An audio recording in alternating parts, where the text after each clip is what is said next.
Welcome to the Retro Blood.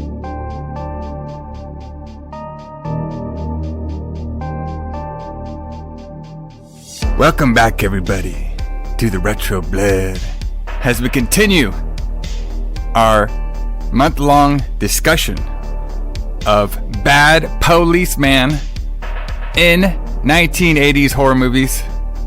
Up next, if y'all like a cop who takes a nice little vacation at like a desert road that's like near a lake, I guess, or maybe it's just called that, and he has a fetish of stuffing random people in trunks and leaving.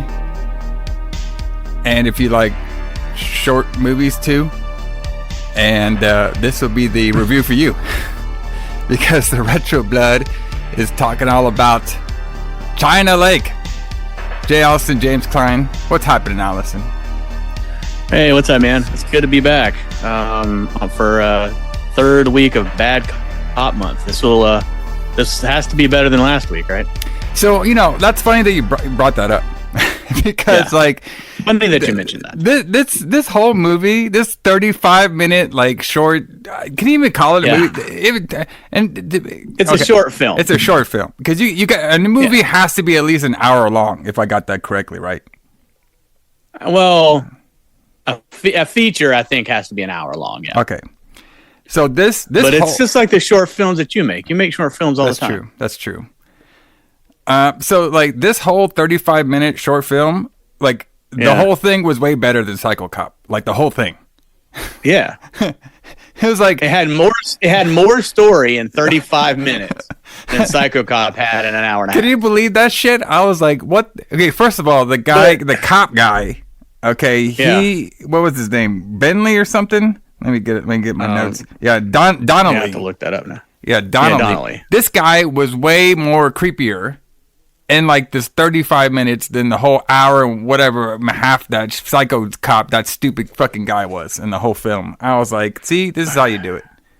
What the fuck? Yeah, but you got to consider, though, there's things you got to take into account. So, one, this movie was made by a real filmmaker. Yeah.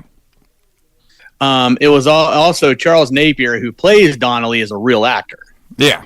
So there's a world of difference between what we watched in 34 minutes. I mean, if anybody out there wants to know the difference between a movie made by someone who doesn't know what they're doing and someone who does know what they're doing, just watch Psycho Cop, and then watch this movie. Yeah. And there is more in this 34 minutes than we got out of 90 minutes of Psycho Cop. I know. I couldn't believe it. I was like, fuck, man. Not only was it creepier, but you got more even you even got more story with the actual bad cop that was in this movie. I was like, fuck. But yeah, it's this is pretty fun. This is probably going to be our shortest show over, especially Probably. on the review part. I think the before this the shortest movie that we reviewed, which is the month that you're absent last month, when I did The Last Slumber Party. That movie was only an hour, but to be honest with you, Allison, if you would have watched that movie, I don't know if you would have returned to the Retro Blood.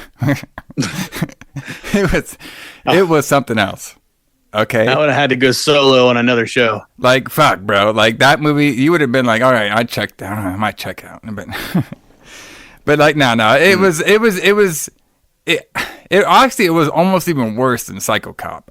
It was something. All right, everybody, check it out. The Last Slumber Party. All right, but this one was pretty. This one was very. Obviously it's gonna be our shortest one ever. We're only clocking at 34 minutes. Y'all can find it on YouTube. That's where we found it on. But it does have some cool history when it comes to it. Why this was made. That you kind of touched on a little earlier, but we'll talk about that.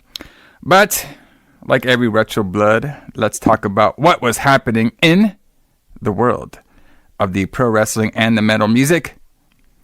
And we'll talk about on the release date. So this thing came out on, April 6th, 1983. And Allison, I don't know if you noticed, John. I guess it was like, how was this released? Like, was it just like screened somewhere or released on video? No, it was not. It wasn't really released anywhere. I think it was shown. Now I'm just speculating, so I don't really know. Yeah, I'm pretty sure that it was shown at some film festivals. Yeah. But when we talk about who booked this shit, we'll explain why it wasn't released. But I'm pretty sure it was shown at some film festivals because it got nominated for an award. But there's no like real release date for it. I think the release date I have was the 4th is what I thought it was, which is what I did the wrestling stuff on. But yeah, so like right around that time was like what IMDb considers the release date. Yeah. But it's like, this is like one of those movies that's an oddity. Like it would be a lost movie if it weren't for YouTube. Yeah. You know what I mean? It's like yet another movie that YouTube has saved. I mean, I don't know where the people that uploaded this got a copy of this movie at. Maybe it's been released on a DVD or something somewhere. Well, but the only thing I could think of, and this is just me speculating too, because I didn't like do some deep research, was maybe on the China Lake murders, which we'll talk about here. Maybe it was on that DVD or something, but it looks like that's like a TV show. Yeah, it was like a TV movie that's a remake of this movie. Yeah, basically. Yeah, I'm not really sure. But expanded. I'm not really sure where it was. I mean, it had to be. The only thing I could think of, it might have been on some of the directors, like maybe one of his releases. This Charles Napier. Yeah, like maybe it's on the. Charles Napier is the actor, but sorry, the director. Maybe it's on the. Maybe it's on the Blu-ray for The Hitcher. Okay, yeah, that makes sense. Possibly, because this guy also directed The Hitcher, which is a great movie that we're going to end up doing on this show at some point. Yeah, because I'm pretty sure you had the same thing. It doesn't really say where it was released. It just said why it was made. So right. So we'll talk about that in a little bit later. But you want to talk about wrestling first? Let's do the wrestling, brother. What was happening around? So I thought that 1983 April. So I thought this was kind of cool. So you know how much of a mark I am for Jim Crockett. So obviously I went to look for a Jim Crockett show. Hell yeah. So on April the 4th, which had been the same weekend this was released, or right around the same time. Yeah. Jim Crockett was in Greenville. Oh, nice. South Carolina, right down the road from us.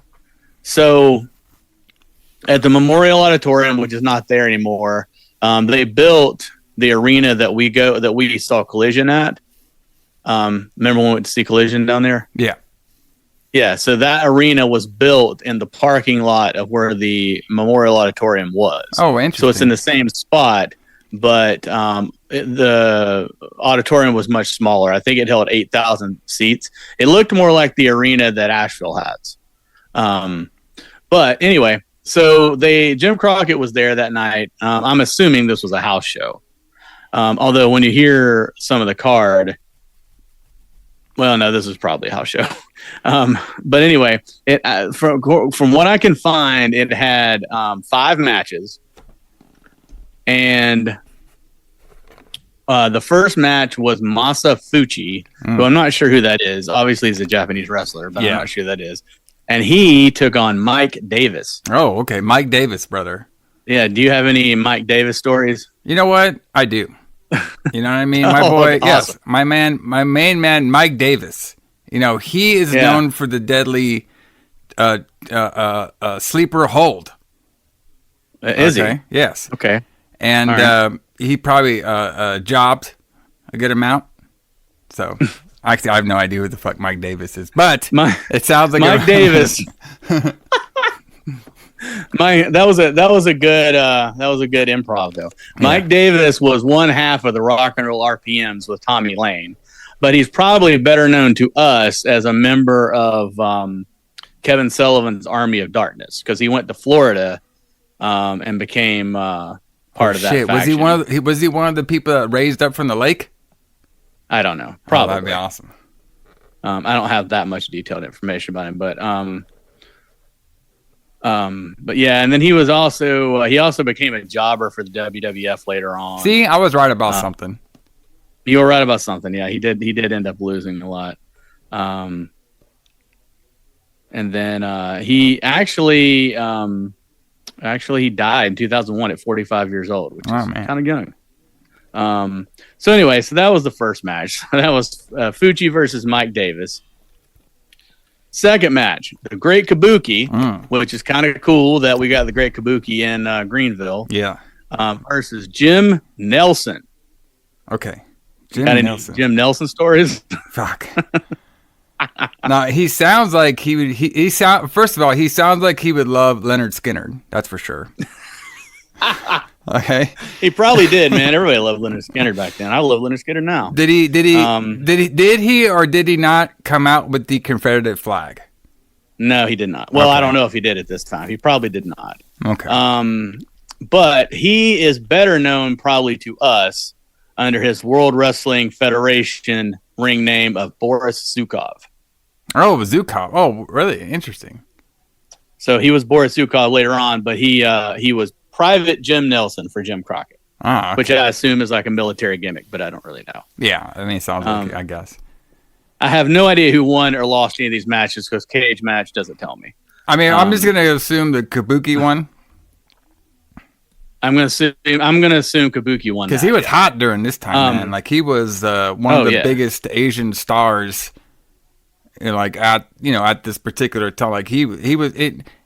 Yeah, he would even grow more fame throughout the 80s. But yeah, he was definitely one of the biggest Asian stars around this time, and he's a great one too, man. This guy was fucking he was good in the ring. So I bet that match is actually pretty good.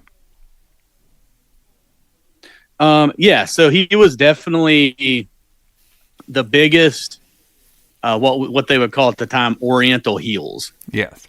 Who got started, I believe, in WCCW. Yes. And then he's probably had moved around to this territory. Then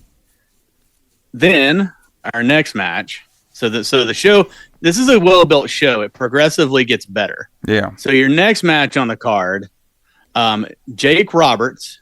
Okay. Versus Johnny Weaver.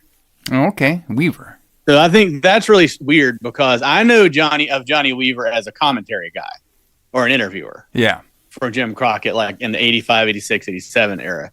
When I researched this, Johnny Weaver was a wrestler in the 70s. At this point, he was kind of near the end of his career, and he was kind of putting over a lot of like younger talent like Roddy Piper and people that were coming in the early 80s. And I'm assuming that's what happened with Jake Roberts here. He's not listed as Jake the Snake, so he may not be Jake the Snake yet. No, I think he got the snake, all that snake gimmick. I think he got that from the World Wrestling Federation. Okay. So he was still just Jake Roberts. I remember watching some of these Mid-Atlantic shows on the Cock, and he was around this time. He was doing he was in a tag team with Ricky Steamboat, which I think is weird. But he's solo at this point, and Johnny Weaver's probably putting Jake Roberts over. Then your next match. You have Jack Briscoe solo. Okay, nice. Yep. So another star versus Red Dog Lane. Oh, okay. Red Dog Lane, bro. I had to really research this one, so I don't expect you to know a lot about Red Dog Lane. He was his nickname was Cowboy. So hold on, before you go. Yeah. Like the only thing I could think of when I think of Red Dog Lane? Red Dog Lane, yeah. It sounds like one of those malt liquor drinks. It does, doesn't it? Yeah. His real name's Larry, or his other ring name is Larry Lane, Cowboy Larry Lane. Okay. And his finishing move was neck breaker. Oh, okay. The devastating neck breaker. Yeah, which I'm assuming he didn't get to use against Jack Briscoe. No, of course not. Now, get this.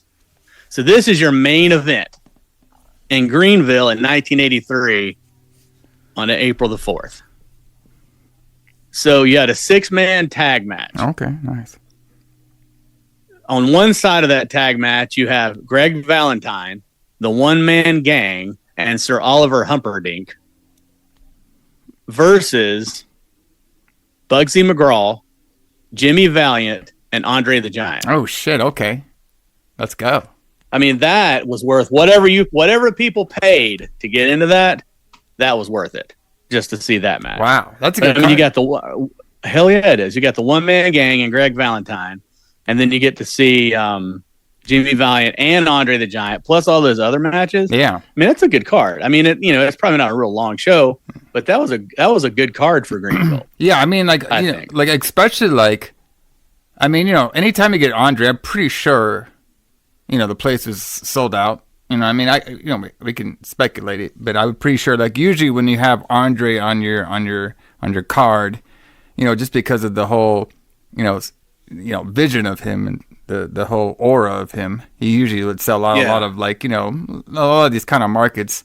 I'm pretty sure that that main event match wasn't like the quickest thing you've ever seen in your life.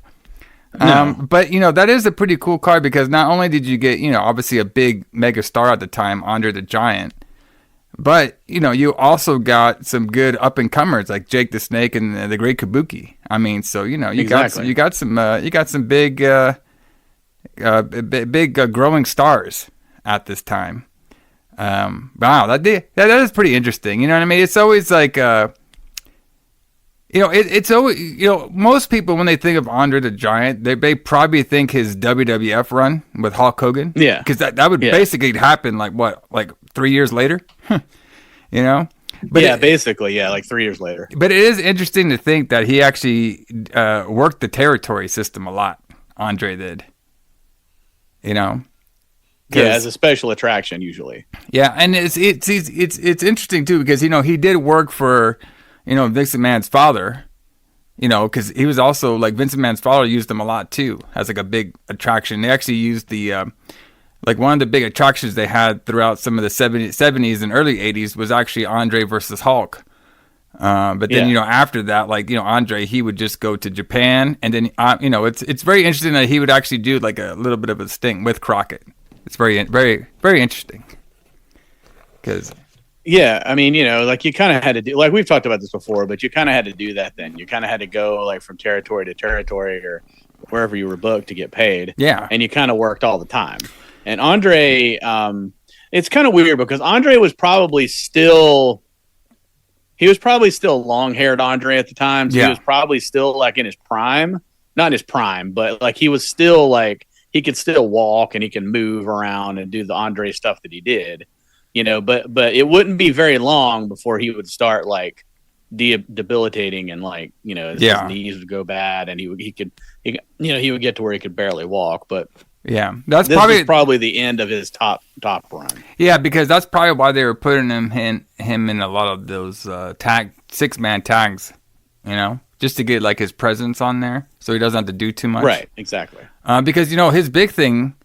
Also, too, in the territories was doing the battle royals. Just because he's so big in there with a bunch of people, he would win a bunch of battle royals too. Yeah. And then in the 70s, like he would be in 2-on-1 handicap matches a lot. Yeah. Which is the only way that you could. I mean, Andre the Giant was so big that it's hard to believe that. Like, there's no way you could pin Andre the Giant if he didn't want to be pinned. So the only way you could realistically have him lose would be to have multiple people attack him. Yeah. You know what I mean? And like wrestling was way more realistic, or they try to make it way more realistic than they do now. Now they would just have somebody like, Sami Zayn, like haluva kick him or whatever, and then pin him for the title or whatever. Yeah, probably. But back then, they would never have, they couldn't, it was hard for them to come up with a way for Andre to actually be beaten by someone. Yeah. Well, you could just look at, like Braun Strowman, you know what I mean? Compared to how, or even like, even before Braun Strowman, the Big Show, like basically like, wrestling TV, took away the big man aura, because obviously Andre, he was on television, like he would be obviously he was on Saturday night's main event, but that only aired like once a month, you know what I mean? Mm-hmm. Or like he was on he's probably on like Wrestling Challenge or whatever, or like he's probably was on the TV, but it's not like you saw him like every week or something, and it's not like they had him do like all this like TV goofy stuff, because wrestling was just way different back in the 80s and early 90s too.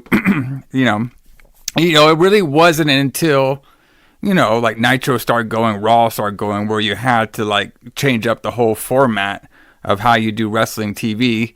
And, you know, that's just kind of what happened to the Big Show, is just like, you know, you couldn't make Big Show a special attraction because you need to have all your stars on TV all the time, you know, instead of like keeping them around once a month. So it just, you know, just way different. You know, I don't think they could do like an Andre now. Like I think they tried to do that a little bit with Omos, but that shit didn't work. You know what I mean? Well, Omos just sucked though. Yeah. I mean, he just wasn't good in the ring. Yeah, they but tried to like do a that. better example would be Bray Wyatt. Yeah. So like Bray Wyatt was a special attraction. You know, like he wasn't on every show. He might have been on the show doing like, you know, like a goofy little bit with his Funhouse thing. But like the Fiend, I guess the Fiend's a big example. The Fiend wouldn't be on every show. You know, so I guess that's kind of the best example of something we have now of what Andre was like. Yeah. He would not be on every show, but you'd see him occasionally, and when you did, it was a big deal, and everybody bought tickets to go see him. Yes. Yeah, kind of like the when they did the Undertaker, when he would only come back for WrestleMania, stuff like that a little bit. Yeah, except then you knew exactly when he was coming back. That's true. Every year. But before we move on to the metal, I do think it's very interesting for like a you know, just because I know the town, you know, Greenville, it's very interesting to see like, you know, wrestling like so when I think Jim Crockett Promotion, obviously I think Charlotte, you know, Greensboro, Yeah, of course. maybe a little bit of Atlanta, but you know, Greenville is always a very interesting one, because you know that's on like at the time 1983. I don't think that was a big town at all. No, Greenville was a very small town. I mean, it was. I mean, I would say. I mean, my cousin lived in Greenville in the '80s, and I would go down and visit him in the summer sometimes. And it was a larger town than Asheville is, but not by a lot. Yeah, because I'm about to say, like, fucking, I used to come up here to where we're living at now around 2000. There was nothing out here. So I could just imagine how Greenville is, and, you know, getting a pretty good card like that. I mean, they, you know, fucking, to me, it just feels like the whole town was probably at that fucking event, you know? Oh, I'm sure it was. I'm absolutely confident that sold out. Yeah. So you know, to see Andre, Andre probably sold that card. Like you said before, Andre, I'm sure sold that card out. Yeah. Absolutely. But it's pretty interesting. Like, you know, obviously we still get wrestling in Greenville. You know, like, you know, AEW comes there. You know, Raw and SmackDown actually come there a lot. But I don't know if they'll ever do like a pay-per-view. But, you know, at least we will get the occasional, you know, Raw and SmackDown and AEW show. So it is really odd. Like, they haven't done a pay-per-view. WWF hasn't done a pay-per-view here since you've lived here, right? No. Well, hold on. Yeah, no, well, I think, didn't they do? Yes, I mean NXT did one. Well, NXT did one, yes, but not a true WWE one. No, and they're not going to do anytime soon too, because they're all going. I don't know what happened though. Yeah, that sucks. They're all going to fucking Germany. Like, I mean, like Berlin's going to get a pay-per-view before Charlotte's going to get one again. Yeah. The last one I can remember was Clash of Champions. Was in 2019, and I went to that in Charlotte. But they used to come here all the time and do pay-per-views. Yeah. Like I saw a pay-per-view in Greensboro and in Charlotte in the same year, in like 1999. Oh, interesting. And like they haven't done a pay-per-view. I don't even know if they've done one in Raleigh. Yeah. But like they have. I mean, it's so weird that they just don't do pay-per-views. The only thing I could think of, like even nowadays, like I still think the Carolinas is more. It's just a different style. Like they, you know, they were so built with Jim Crockett Promotions that we talk about all the time. You know, I think even still today, those areas like, you know, that style of wrestling. You know, that's why I think AEW, you know, could do pay-per-views over here. Probably, I would say better than, obviously WWE would sell out their pay-per-views if they did one over here. But I still think the fan base maybe like, you know, maybe likes the that style of wrestling maybe a little bit more. I mean, I could be wrong, but that's what I think. I don't know.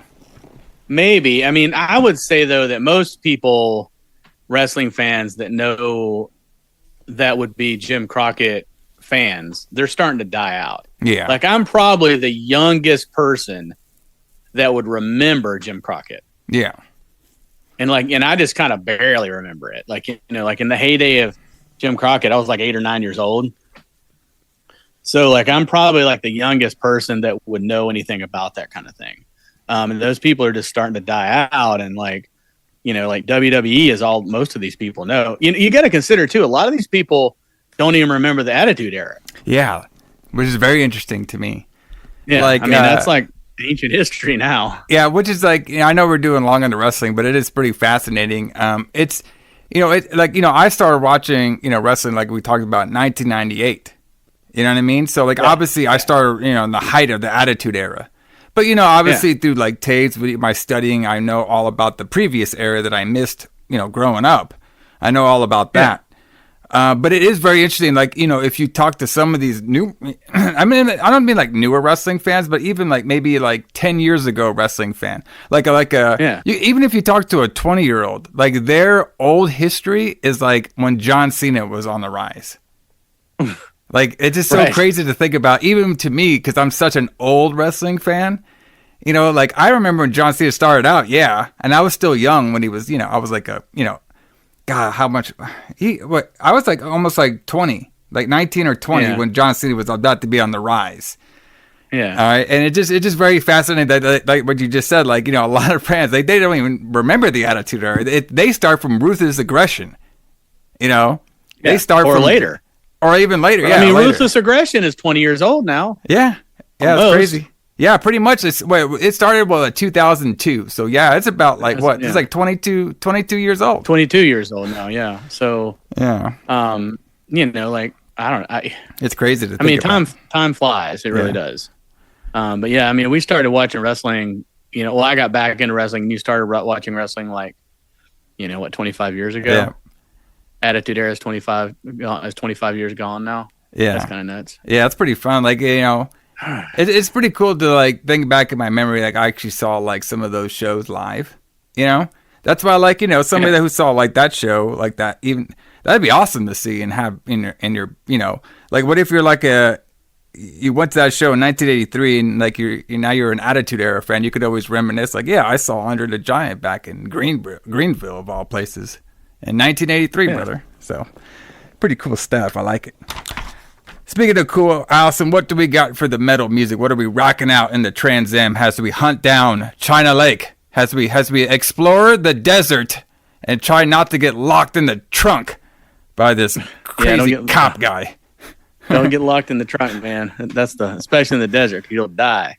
I know. It's too hot. Fuck. Anyway. That's crazy, man. So I've kind of secretly been on this mission, James, for a while to talk about the big four of German power metal. Okay. And I've tried to like work it into the show, and I've almost got it. So now we've got three of the big four. Tonight we're going to talk about the third of the big four. So the big four of German power metal is Helloween, which we've already talked about. Great band. Running Wild, which we've already talked about. Nice. And Rage, which we haven't talked about. And tonight's band, which is this band called Gravedigger. Gravedigger is probably my least favorite of the big four. And it's not power metal like you're probably thinking of. It doesn't sound like Helloween. Like he has the singer has like really gruff vocals. Well, you listen to part of it, but yes. He has really gruff vocals, but it's super rocking, and it's got like really like fast guitar solos, fast drums, songs about rocking out. But they released their debut album, which is called Heavy Metal Breakdown, in April the 7th, 1983, and it's a good debut album. Their second album and their third album are better, in my opinion. But it has some really good classics on it, like Headbanging Man. Like, I love how Headbanging Man starts out with like you hear all those like sound effects in the background, and then all you got is like really fast guitar solo, and then like the singer starts in with his like really like gruff vocals, and then just kind of rocks on from there. No real long songs from these guys. You know, you're looking at 3 to 5 minutes. Yeah. They're kind of in and out on that kind of thing. But they also do a Rolling Stones cover on this album, 2,000 Light Years from Home, which is a really cool kind of trippy Stones song. But when you listen to it, what did you think about it? Because I love this band personally. Yeah. So like, I have Apple Music. All right. Yeah. So like when I put it on here, I guess the only thing they have on the Apple Music when I was listening to them was I guess they did a bunch of remasters around 2016 and 2018, but you know, it's still the same song. It just sound a little better.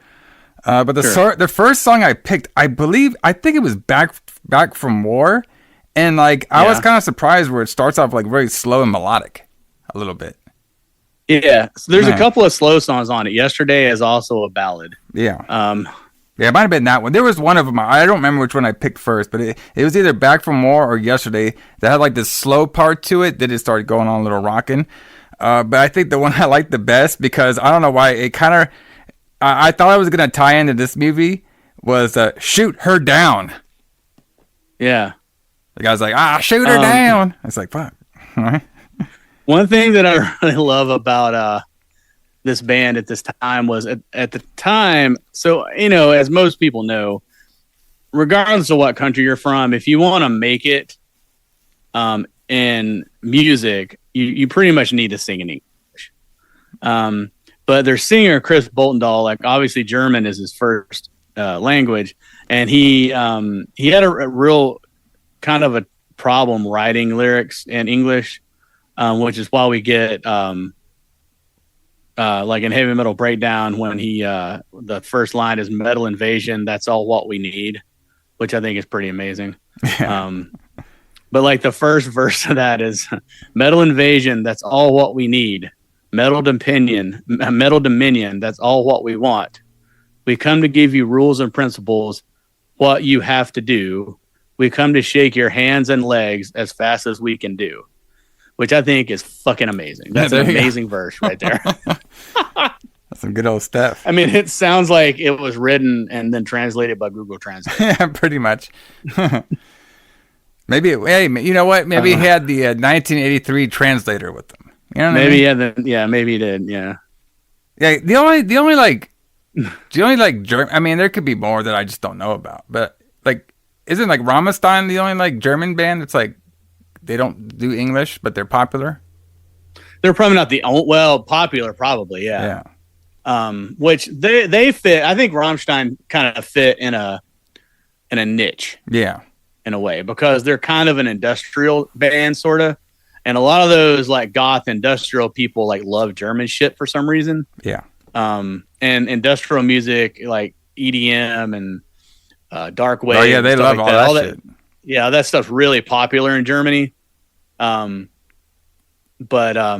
yeah, so that kind of fit like right into that niche of those Americans who wish they were German so they could go and listen to dark wave on the radio or whatever.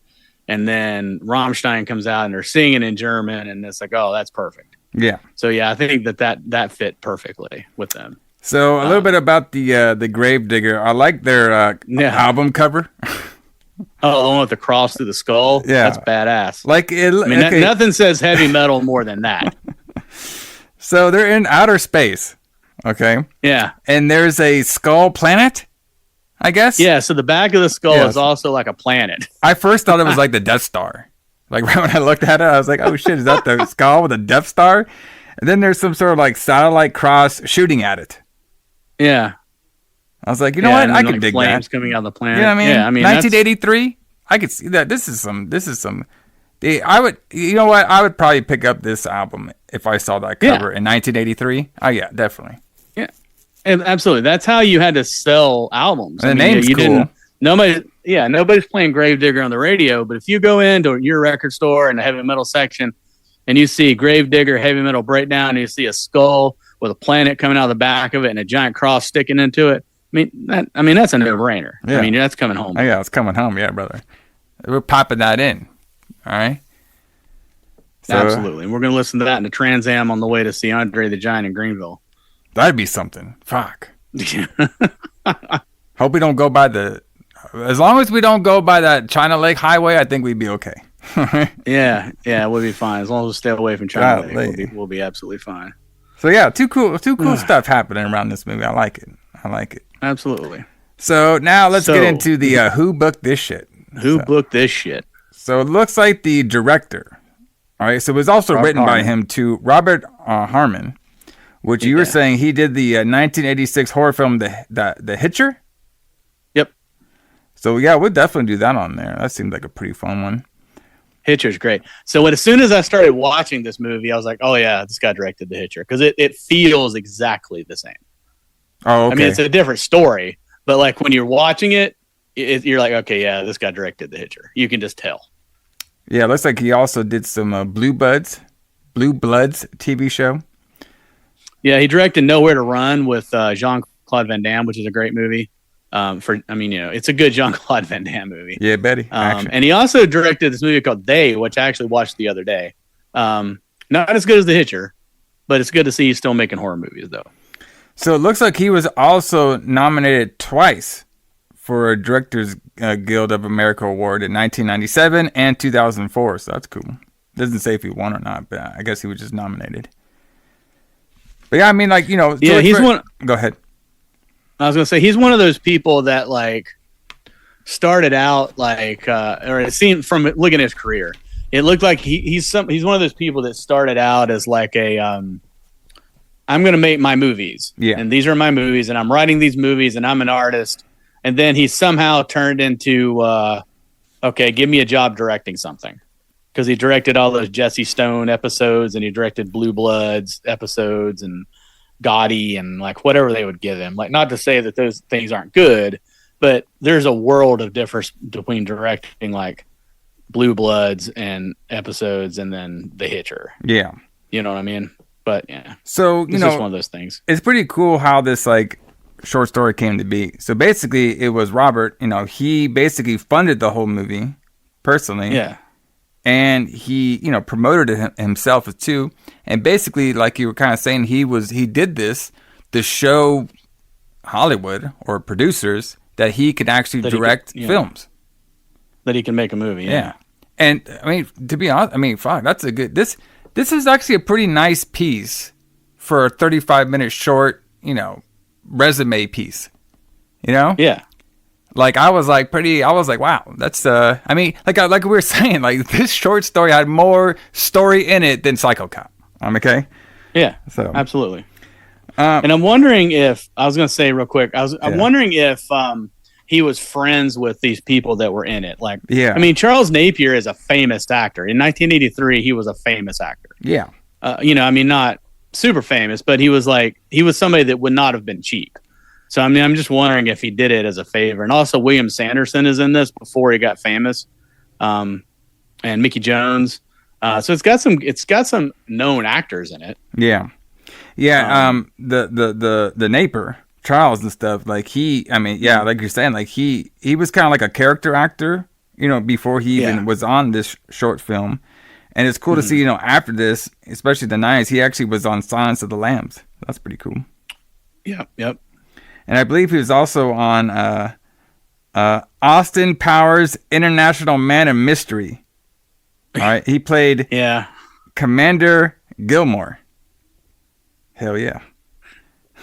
He usually would play the heavy. Like he'd usually play the bad guy. Like in Rambo First Blood Part 2, he plays the guy that screws over Rambo at the end. Yeah. But he's in Maniac Cop 2.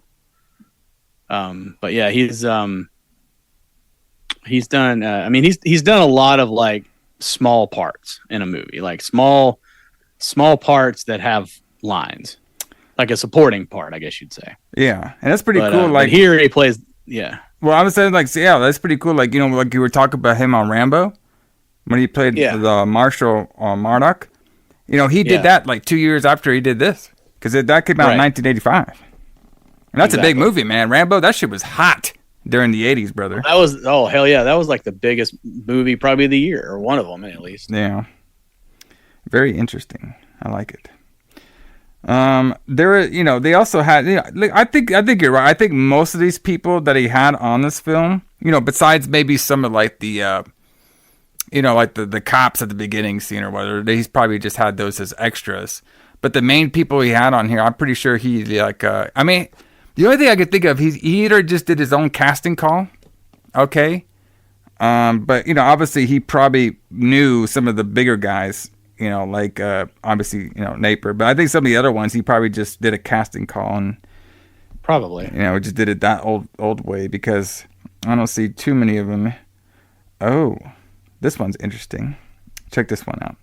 So the lady who played Helen. All right. Mm-hmm. She's the one that, we'll talk about it soon, where she was supposedly drunk driving at 7 a.m., even though she was fine. She got locked into a truck. Gilmer McCormick, she is known. And we actually talked about her before here on the Retro Blood, very early on the Retro Blood.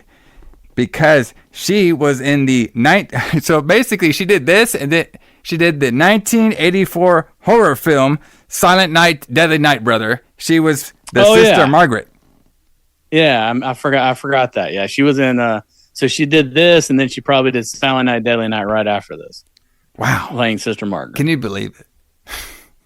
And William Sanderson, he's another guy that's not like a super famous actor, but he's famous for like movie nerds like me. Yeah. Like he was in Blade Runner the year before this.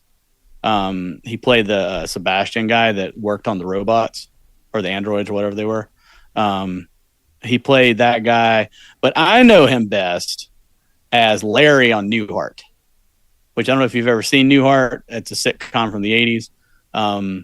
But he played like this guy named Larry, who was like this kind of backwoods Vermont kind of redneck guy who knew how to do everything, and he was just kind of weird. It was him, and the gimmick was it was Larry. Larry was the one that would do all the talking. He had two brothers; they were both named Daryl. So he would introduce himself as I'm Larry, and this is my brother Daryl, and my other brother Daryl. And then the Daryl brothers never talked, and Larry did all the talking. But I really love the character of Larry on Newhart. So every time I see William Sanderson, I have this like warm place inside for him because I love that character.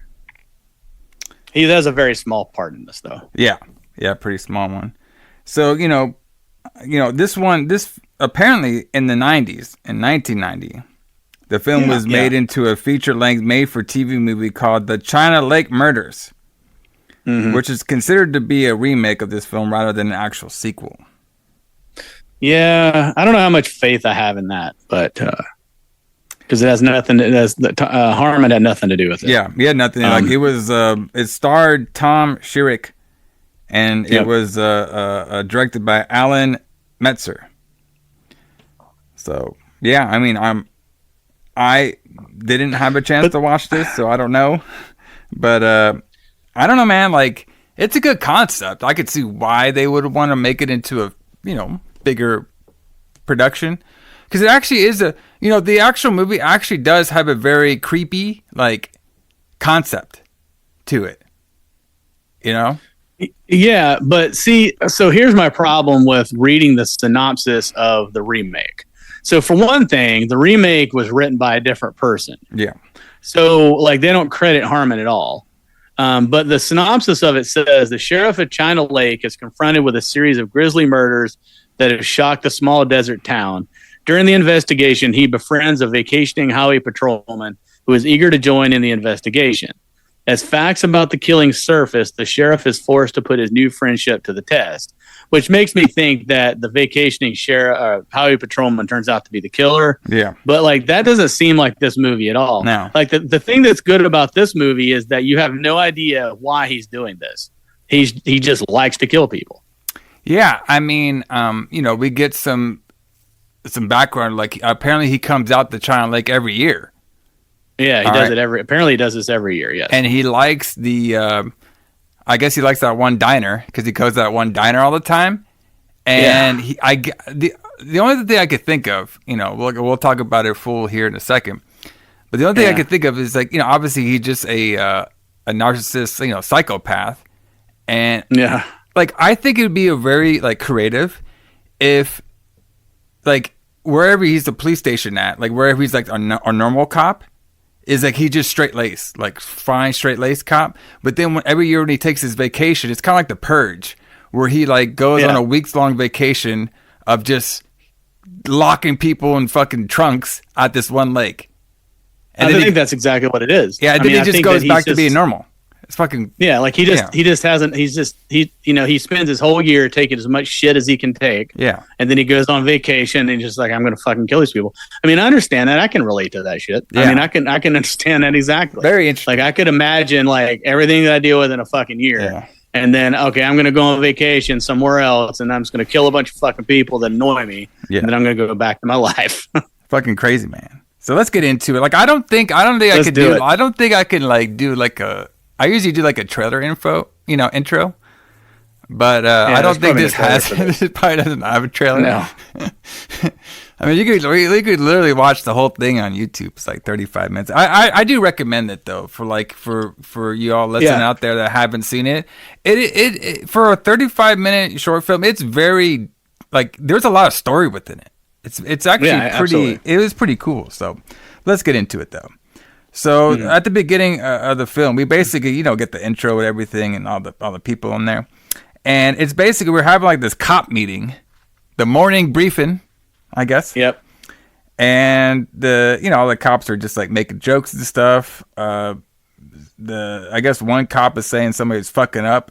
All right. And he's going to go find the culprit. All right. And then he does all this roll call. And he calls for the officer Donnelly.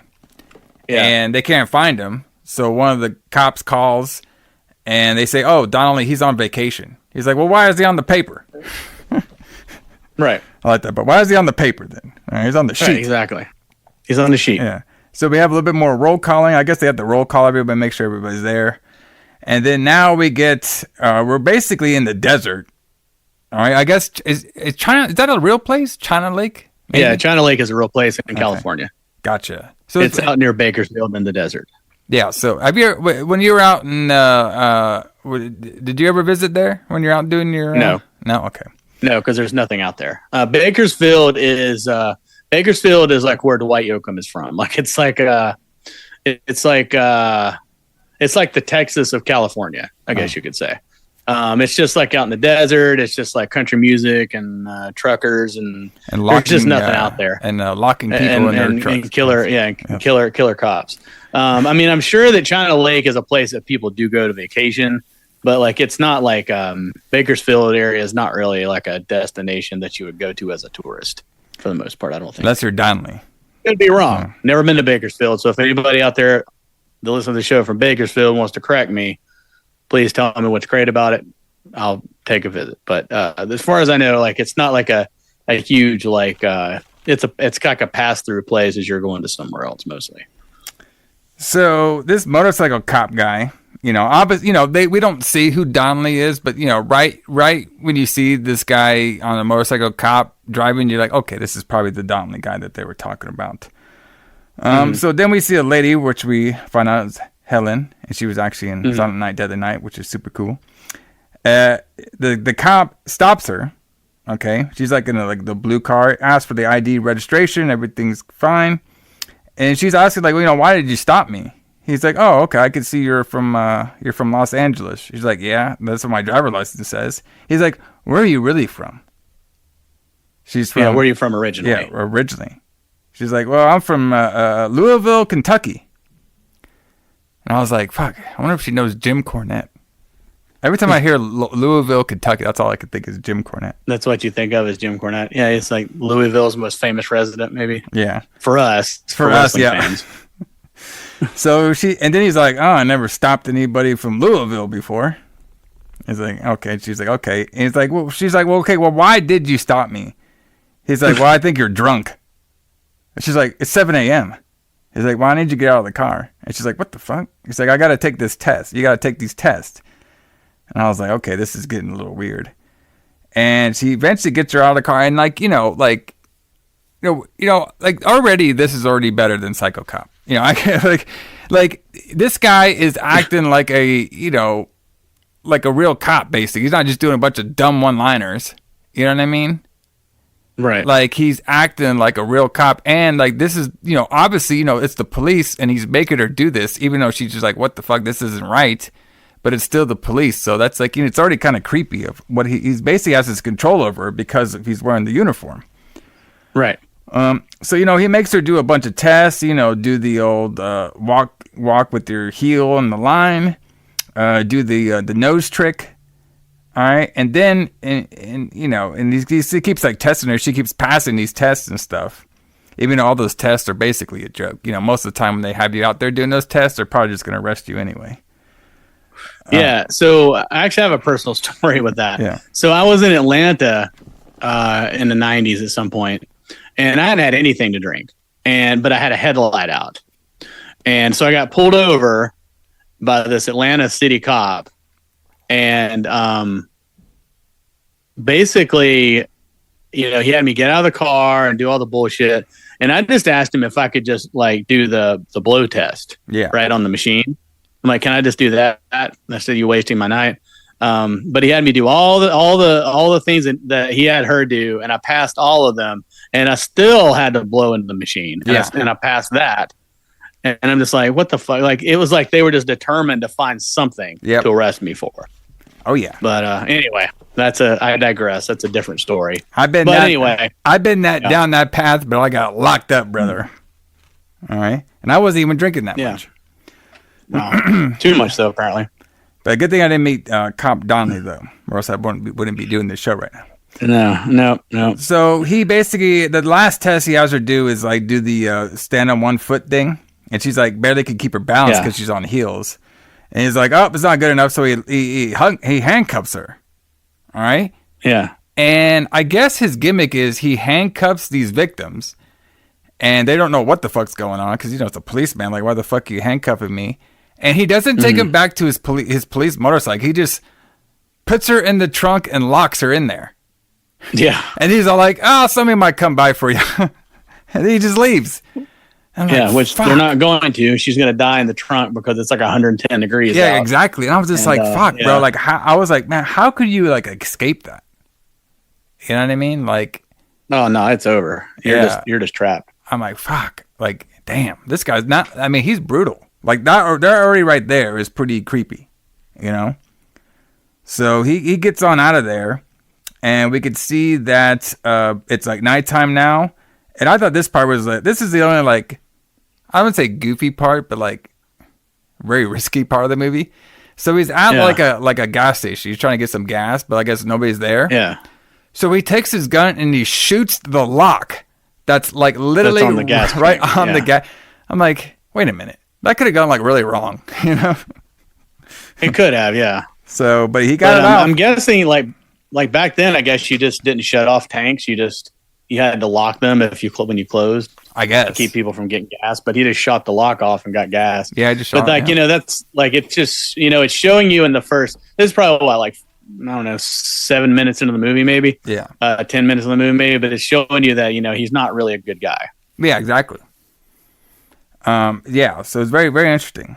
So then we see now it's the next morning and he's eating some sausage biscuits at some diner. All right. And he starts talking to the waitress and stuff, and she's asking if he wants some more coffee. And she's like, hey, I think I might have seen you before here. He's like, yeah. He's like, yeah, I come every year to the China Lake. All right, and I eat at the same spot every year, and I eat the same food, and I order the same stuff every year over here. Yeah. And she's like, oh, okay, that's very interesting. And she's like, what do you? She's like asking like what he does and everything, for work. And he's like, well, what do you think I do? All right. And she's like, she kind of guess it. And then right when they're talking, like these two, like, I don't really know. I guess they're, at first I didn't know what they were. I thought they might be like, some like street members or something. But I'm just gonna call them the cement crew because that's basically what they were. There were two. Workers, according to that guy's car, they're cement workers. Yeah. So right away, Donnelly's all like, "Oh man, I need to fuck with these two. Like, look at that. Look at the big one over there. All right, he looked like. That He's that like was my favorite part of the movie. Yeah, when because he's like it's like a, what do you call it? Oh my God, what is that called? Not a monologue, but a internal monologue. Yeah. And he says, I just love this line. It's like, as soon as these guys walked in, I knew I'd have to fuck with them. Yeah, exactly. And like doing this kind of like while he's like talking to the waitress. So the only thing he does, like with the waitress, he was all like, it's like, so he says like basically sometimes when you look at him, man, you can automatically tell what they do. All right. Yeah. And she's like, well, how do you do that? I was like, well, there's a bunch of clues. Here, I'll give you some clues. And he shows him his hand with all the calluses stuff. And she's like, oh, you're like a soldier. And he's like, you got it. So he's basically just lied to her. All right. And then, no, he says he's a writer. Oh, he's a writer? I thought he said he was a soldier. My bad. No. She can't guess. She doesn't guess what he does right. And he says, I'm a writer. Oh, okay. And he's like, the clues are right here. And then he's like, see this blister? He's like, you can only get this blister from holding a pencil for so many hours a day or whatever. And she's like, oh, well, that's amazing. And then she's like totally like entranced with him. And then, but he can't keep his mind off of these two cement worker guys that he wants to fuck up. Because he keeps looking at them, and then he's thinking in his head like, man, I just want to fuck with those guys. So then he like daydreams about him going over there, pretending to get them coffee. All right. And asking one of them, what is it hot in here? And the guy's like, what? He's like, why do you got that rag on your head? And the guy starts laughing. He's like, you guys want some more coffee? They're like, no. Then he spills the coffee, right? Takes the fat dude, just like whirls him on the fucking table, takes Ragman, takes his face and like pushes it into like the drinking fountain. And then he fucking takes his hand and starts burning it on the grill. Right? And like, it's cool because you can see him do it. And then you can see him, and they see him like daydreaming about it. Right. All right. And then the last part before he got cut off by the waitress was he was going to take his fucking tongue and put it on the grill. I was like, damn. Right. It's like, fuck, bro. This guy's he got some issues over here. The China Lake man makes this guy go a little nuts. All right. And then the waitress kind of breaks his concentration, and he gets kind of like, short with her. And he pays for his drink and he leaves. And she looks kind of worried. And then like, I didn't know this was a thing. Okay. But he walks past the two dudes' car, and it was like, it says like cement work. It's like a cement worker's a bumper sticker on there. Yeah. All right. It said cement workers stay hard forever. Yeah. And he's all like, that's how you know there's cement workers. Yeah. And he's all like, I should have known. Should have known. And then he rides away. So now it's like midday, and now he's like working out, doing a bunch of jumping jacks and push-ups and stuff on the rocks. All right. He starts washing his face in the little lake they have over there. And then he puts all his cop gear on. He's out there for the hunt now. All right. And then he's driving on his motorcycle, and he pulls up to that same car, that same cement worker's car. All right. And I guess it broke down when the tires did. And he's all like, I'm one lucky son of a bitch. Yeah, that was awesome. He's like, I'm one lucky son of a bitch. Bro, this guy, he's ready to do some crazy shit. So what he does, this should have probably been explored a little bit more. Like, I kind of want to see like a full length of this guy, because it's a very, I think this was like a really good like bad cop story. You could probably even make a show about this one. So this guy, Donnelly, but what he does is he waits for the guy to get dropped off to put back on the tire. All right. So he just waits out there eating chips or whatever out in the hot ass fucking sun in his cop outfit. It doesn't bother him at all. All right, there's no way that would be comfortable. Like, he's just like lounging on his motorcycle in the desert heat with his leather cop gear on. Like, yeah, there's no way. So, but anyway, so Rags, that's what I'm gonna call him, gets dropped off. I don't know what happened to the fat one. I guess he was the one driving the cement truck. He gets dropped off to put on the tire. All right, Donnelly sees him. All right, and the guy's put on his tire, and then he starts to the Donnelly starts like to drive up to him and almost runs him over. And Rags like, hey man, are you crazy or something? What the fuck are you trying to do? And then he like chases his ass out into the fucking desert. All right, the fucking land out there, and just like follows him around with the cop car. Starts like circling around him a bunch of times. The guy even has a tire iron. He's like, he doesn't know what the hell's going on. It's like a cop like torturing him and shit. He's like, what the fuck did I do? Yeah. And he starts chasing him some more. And eventually he knocks him over with his club, knocks him out. All right, and then he stops the motorcycle, takes him on his shoulder. Fucking, I don't know, did he handcuff him? I didn't see if he handcuffed him or not. I don't know if he handcuffed him. I think because he's kind of knocked out, so he just kind of takes him and puts him in the trunk. So he takes his keys, right? And this guy, he not only put him in the trunk, because that's his gimmick. He puts people in the trunk. But he took the keys, and then he started the car and, like, made it go off into the desert. Yep. And he just stares at there, like, he stares at it like he did, like, this, like, like a if you just built something, like one of those guys that just built something, they're just staring at it like, oh yeah, good job. Yeah, he's admiring his own work. Yeah. So then, after he's doing all this, we see basically now we're having another roll call. All right. And the cop's like, hey, Donnelly, how was your vacation? He's like, oh, it was great. They started doing the roll call. It was great. And you could just see him calmly going back to work. Yep. And that was it. And then the movie ends. And I was like, fuck. Yeah. Like, so in my mind, since we don't know too much about it, which is, it could be a good thing when it comes to film. I think I would prefer it, like I said kind of earlier, like if he, at his normal cop job, let's say he's like a New York cop. Okay. Yeah.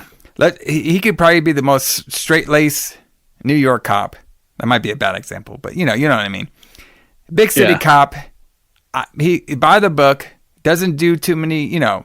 He might do some jokes or something, but he arrests people like normally. Everything's normal and fine. It doesn't mean he has a family and stuff, but he just arrests people in normal until he actually takes his 1-year vacation over in China Lake, and then he like has to murder people there.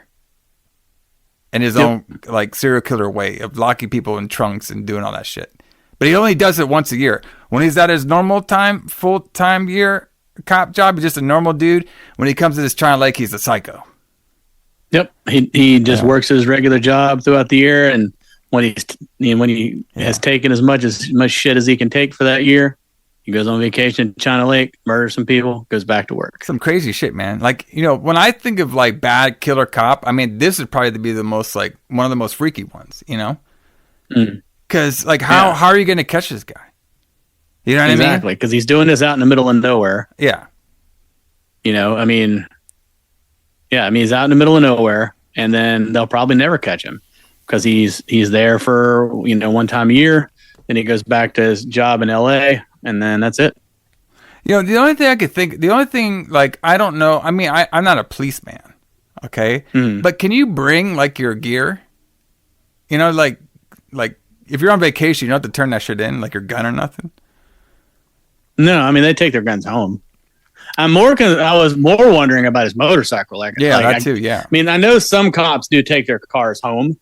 But and maybe in Los Angeles, they motorcycle cops, maybe they just issued them the motorcycle and they just took it home with them. Yeah, I mean, I don't know. I ain't no cop brother, but man, that's the only thing I was wondering about. It's like he has, obviously he probably can keep his uniform, but he did have like his motorcycle, his club on him, and some handcuffs. I don't know if they make him turn that shit in or not. No, he takes it home with him. So I mean, he just took it on vacation with him. But yeah, I mean, very interesting short story. Like I said, this we keep harping on it. All right, probably because the movie was so bad. But this one had like a lot more like I like this story a lot better than the whole Psycho Cop story. Yeah, Psycho Cop was shockingly bad. Like, I get the and concept. This movie was surprisingly good. Yeah, I mean, I get the concept behind the Psycho. Yes, with the one line. Yes, we're trying to make him like, yes. But this one was good because this one, I think it did more on like the realistic,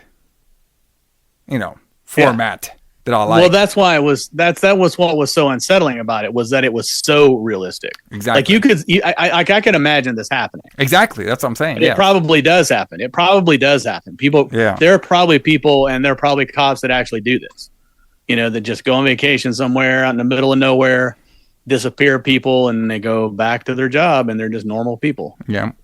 Crazy stuff, man. Especially back then when it was harder to, find somebody or to catch somebody. Because, now if you tried to steal gas, you'd be on a videotape or whatever. Yeah, exactly. But back then you couldn't buy your Amazon smart cameras or whatever. Yeah. So, it just is what it is.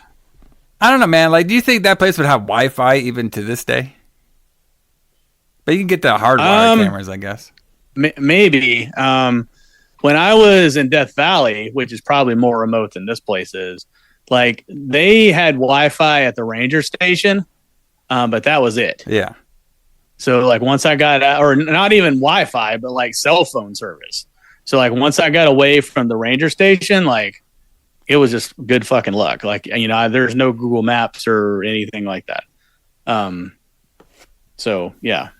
Well, everybody, if you're out there traveling on the desert road, just be careful. And if you get stopped by a cop, you know what? This might be the time to try your luck in escaping. When you go on the China Lake, brother. Might be better than being ended up in your trunk in the desert. Exactly. But everybody, hope you all enjoyed this episode. Quick one for us, but very fun. I actually enjoyed this one. I liked it. Yeah, it's a good movie. You guys should watch it. Check it out, everybody. But join us next week as we finish up Bad Cop Month in 1980s horror movies, as we talk all about Shallow Grave. All right. Yeah. The Shallow. I haven't seen this one. This is gonna be good. You said you haven't seen it? I have not seen this.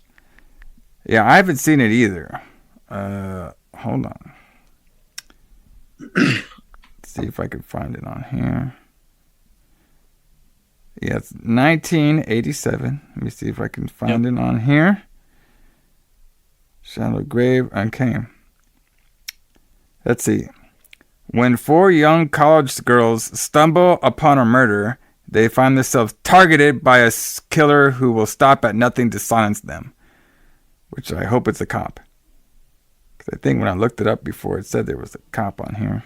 It's a sheriff, yeah. There's a sheriff like is trying to kill these four girls. Yep, there we go. Oh yeah, here we go. Yep. On their way to four college co-eds are on their way to Florida for a vacation and pass through a small Georgia town. Uh-oh. There, one of them watches a couple have sex in the woods. They argue, and the man kills a woman. Now they're trapped in a town overnight, perhaps headed to early demise. So, yeah, it's gonna be good. It's gonna be a good one. I feel it in my bones. We'll see. We'll see how this one goes. Shallow Grave, everybody. There's a 1994 one, but if you guys look up it's 1987 of it. So yeah, the 1994 one is a Danny Boyle movie. It's a completely different thing. Also a good movie, but not what we're talking about. Yes. So, but join us up here next week. Then on that episode, Shallow Grave, we will give you the whole schedule for July. Yeah, what we're gonna be doing in July, brother. So. But Allison, what song should we take everybody out with today on the Grave Digger? Oh man, let's head out with Heavy Metal Breakdown from Grave Digger. Heavy Metal Breakdown, brother, because the cop guy, he was probably playing this album, out there on the road. He was having his breakdown. Yeah, he was having his breakdowns, like when he sees all these cement drivers. Yeah, he's all pissed off at them. All right. Maybe, I guess, does he get something against cement drivers, or he just doesn't like the old... I think they just annoy him. I think these two guys just annoyed him. Yep. They got it. He just didn't like William Sanderson's headband. He's like, I knew I'm going to fuck with you. I'm going to fuck with them and throw his ass in the trunk. Yep. But everybody, we will see you here next time on the Retro Blood. J. Elson, James Conn. See y'all later. See you guys.